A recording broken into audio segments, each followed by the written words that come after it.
Assalamualaikum. Hello, my name is Syasya. Assalamualaikum warahmatullahi ta'ala wabarakatuh. My name is Nasrul Hadi. And I'm Syazana, and we're sharing more about our experiences with the recent homeschooling talk by Pir Ma Aisha.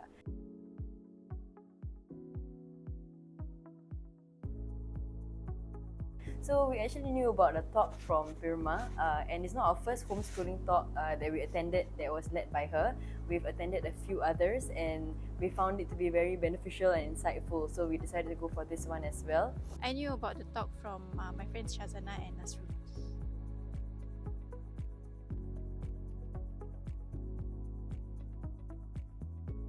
I think previously, before we were exposed to these homeschooling talks, we never really got exposed to any other alternative forms of education systems. So it was a good opportunity for us to find out more, and especially about the homeschooling scene.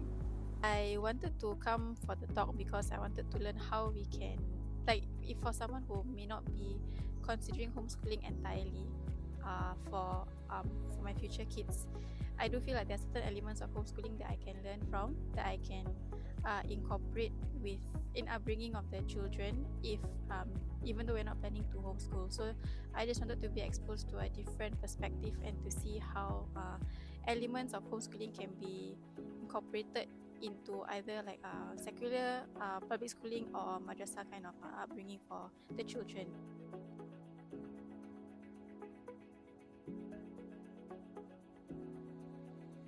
So I think myself and my wife, we've always been interested in homeschooling. And actually we are really blessed to have access to homeschooling through our Pir Ma, which is the wife of our Murshid, who has years of knowledge, practice and experience of homeschooling since she has 2 children. So this is especially important because through the principles that we learn through her from this session, they're actually tied to the principles of the Hanka. They do not deviate. So in essence, what happens is that when she is teaching homeschooling, the primary reason for raising the children would be to worship Allah and to of course obey His messenger Rasulullah sallallahu alaihi wasallam, and of course to seek Allah through His beloved Prophet sallallahu alaihi wasallam. So having such talks, actually they help us in making an informed decision and also preparing us mentally and spiritually on raising children.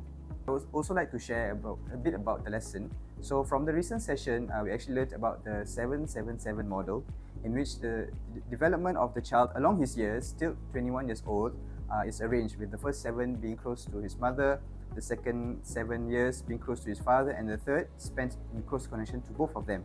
So in this model, the child experiences graduality. He or she gradually develops their cognitive ability, and alongside it, the role of Allah and His Rasul sallallahu alaihi wasallam and the pious ones, Qaddasallahu sirruhul aziz, in their lives. So this model impacted me a lot because parents build lovers within their children by being the imprints of love in them. And the only way that they can get this love is to be close to those who love Rasul and Allah subhanahu wa ta'ala. So hence, the parents have to seek how to understand this love for Rasul sallallahu alaihi wasallam for their children. So I felt that the homeschooling talk was something that was eye-opening for me. I don't have friends who were homeschooled, and I don't know of parents who homeschool. So it was nice to know that there's a very large community of Muslim parents and also non-Muslim parents who are trying to work together to create this better or new environment for their children, a very tailored environment for their children. It kind of made me feel a bit better that if I do decide to embark on homeschooling as an option for my future children, that I wouldn't be alone. I wouldn't have to teach every subject myself as the mother and the caregiver and the main educator for the children. I was heartened to know that there are other lessons or other types of skills that you want your children to learn. Not all of that has to be taught by you. It can be taught by other people also.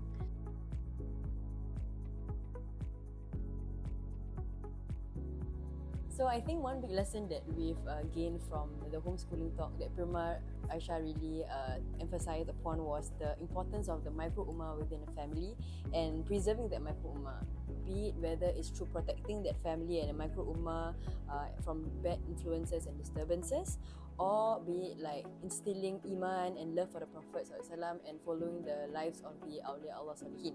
One thing that I took away the most was because I asked the question, how if homeschooling is not an option, because the reality is it may not be an option for every parent, regardless of whether they truly want to do it or not. So in the event where it's not an option for some parents, then how can they marry the best of both worlds? So one thing that I took away was the main intention or the main objective of knowledge or of learning or education for your children is to love knowledge, is for them to love learning.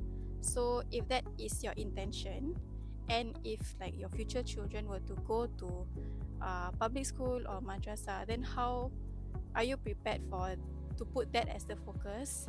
And because of that, some other things may have to take a back seat. For example, they may not achieve A all the time.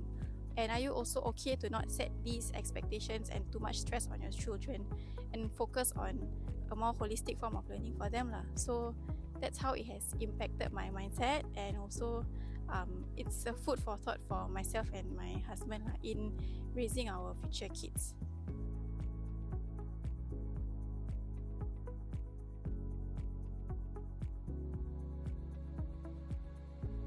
Through these talks that are ultimately one of the branches of Tarbiyah and Sohbah from the Khanka, we affirm that guidance and love ultimately it comes from Rasul Sallallahu Alaihi Wasallam. And what the homeschooling community does, especially through the Khanka, is that we seek to pave the way and enable a homeschooling setup and a homeschooling community that exposes the young ones to that guidance and love. But it is ultimately through the du'as and tawakkul or reliance on Rasul Sallallahu Alaihi Wasallam and the awliya that there is success in this path. Not through the efforts of the parents actually. There is no tuition center in which, in the sense, a guaranteed material result. Rather, spiritual ascension is only through the madad or support of our spiritual masters. If the principles of homeschooling do not embody the reality that everything comes from Allah and Rasul Sallallahu Alaihi Wasallam, then homeschooling itself becomes a system where it becomes a struggle towards material success rather than an opening for spiritual surrender and love for our children. And with this, for us, I think the next step is to gear our preparation for parenthood to be one that inculcates the awareness of the outpouring love of Sayyidina Rasulullah in our lives, so that our families also feel this awareness. And this is only done through learning and following the footsteps of the Awliya Allah Salihin as well as our Mashayikh, so that we hope that we inherit their reverence and the love for An-Nabi Sallallahu Alaihi Wasallam. And this can only start with ourselves, increasing our certainty and belief in this. And that's probably done through like the salawat practices that we have received from our murshid. Inshallah. Like I mentioned previously, one of the core things that we learned during the session was prioritizing the love of knowledge, the love of Allah, and the love of Rasulullah Sallallahu Alaihi Wasallam in the raising of children and in your household. So I feel that by having that mindset, by having that intention for yourself and for your children, I think it will help parents or like myself make decisions that would align with that. So for example, what tuition lessons do you choose to send your kids to, or what tuition lessons do you not choose to send your kids to? Which school do you choose to send your children to? What kind of activities beyond school do you expose them? There's certain aspects, certain subjects that are not taught in school that you should teach your children. Are there some other areas that you should focus on instead? So I feel that by having that mindset, all these different decisions will be guided and it wouldn't just be based on your own nafs. You won't be easily influenced by a lot of pressures that are surrounding parents and also children. I think, as we know, in this day and age, it's very competitive, and there's also a lot of FOMO going around. We hear a lot of peer parents who send their kids for certain things, and would you worry that your child is missing out?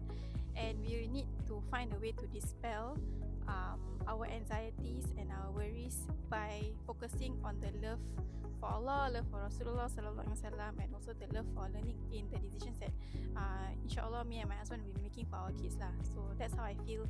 By having this mindset, it will further dispel all the worries and anxieties that we have, with constant practice of course, and strengthen our connection to Rasulullah Sallallahu Alaihi Wasallam inshallah. Wabillahi taufiq wal hidayah.